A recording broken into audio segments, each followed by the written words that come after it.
बरं, पक्ष्यांमध्ये आणि माणसांमध्ये युद्ध जर झालं तर जिंकल कोण? तुम्हाला काय वाटतं? आता तुम्ही विचार करत असाल, की यार हे कसं शक्य आहे?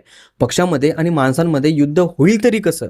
आणि झालं तरी माणसांजवळ ॲडव्हान्स टेक्नॉलॉजीचे हतियार आहेत. तर त्या हतियाराने पक्ष्यांना, प्राण्यांना आपण इझिली हरवू शकतो. पण मला जर विचारलं तर मला असं वाटत नाही, की असं होऊ शकतं.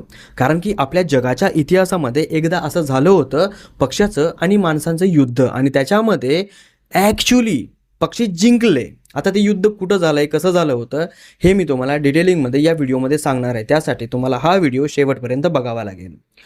पहिलं महायुद्ध झाल्याच्या नंतर ऑस्ट्रेलियाचे काही सैनिक आपल्या देशामध्ये परत आले. परत आल्याच्या नंतर त्यांना कामधंदा कुठलाही नव्हता. मग त्यांनी विचार केला, की आपण काय करूयात, शेती करूयात. मग ते शेती करायला लागले. शेती करता करता त्यांचं धनधान्य खूप चांगल्या प्रगतीनं येऊ लागलं. तेवढ्यात त्यांना असं समजलं, की 20,000 पक्ष्यांचं एक झुंड आहे, जो की त्यांच्या शेतीमध्ये येऊन बसलाय खाण्यासाठी आणि ते पक्षी यांचं धनधान्य खात आहेत. मग या सैनिकांनी आपल्याकडून जितके प्रयत्न होतील तेवढे प्रयत्न केले त्या पक्ष्यांना आपल्या शेतीमधून बाहेर काढण्याचे, पण ते पक्षी काही यांच्या शेतीमधून बाहेर जात नव्हते. मग यांनी सरकारकडे एक विनंती केली, की बाबा आम्ही युद्ध लढून आमच्या गावी आलोय, शहरी आलोय आणि आम्हाला या पक्ष्यांपासून संरक्षण द्या, आमच्या धनधान्याचं संरक्षण करा.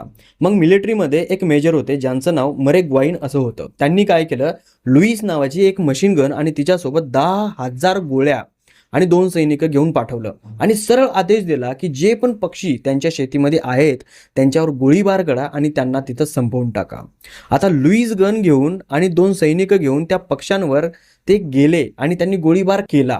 पण ते पक्षी एवढे हुशार भरले, की ते पक्षी त्या गनमध्ये किंवा त्या गोळ्यांमध्ये मेलेच नाहीत. ते गोळ्या हुकवण्यामध्ये, पळून जाण्यामध्ये, अटॅक करण्यामध्ये म्हणजे इतके हुशार भरले, की या 10,000 गोळ्या संपेपर्यंत त्याच्यामधले फक्त 400-500 पक्षी मरण पावले आणि त्याच्यानंतरही ते पक्षी त्यांच्या शेतीमध्ये येऊन त्यांच्या धनधान्याचा नाश करायला लागले.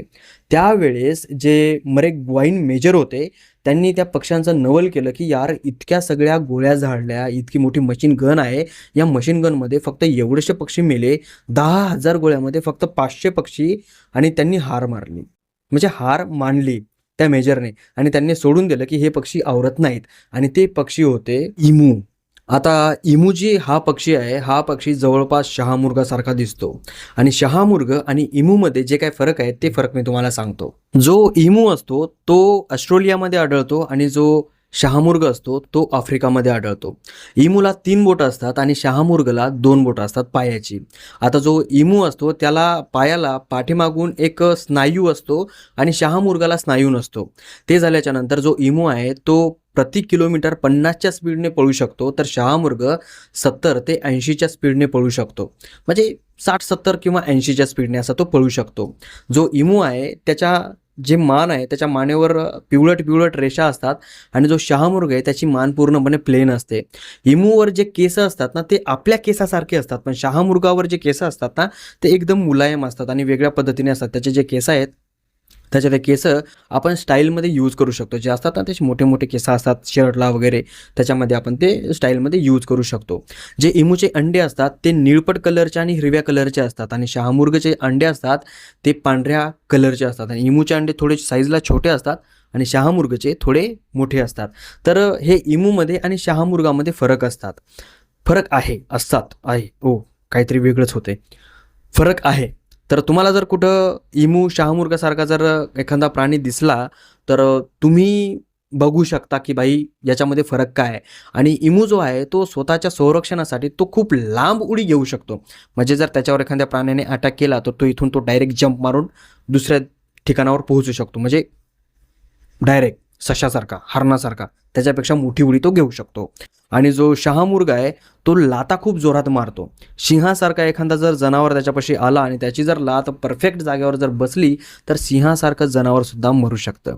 तर या 2 प्राण्यामध्ये हे फरक होता. तर जे माणसांचं युद्ध झालं होतं ते इमूसोबत झालं होतं, शहामृगासोबत नव्हतं झालं आणि इमू जे आहेत ते जिंकले होते.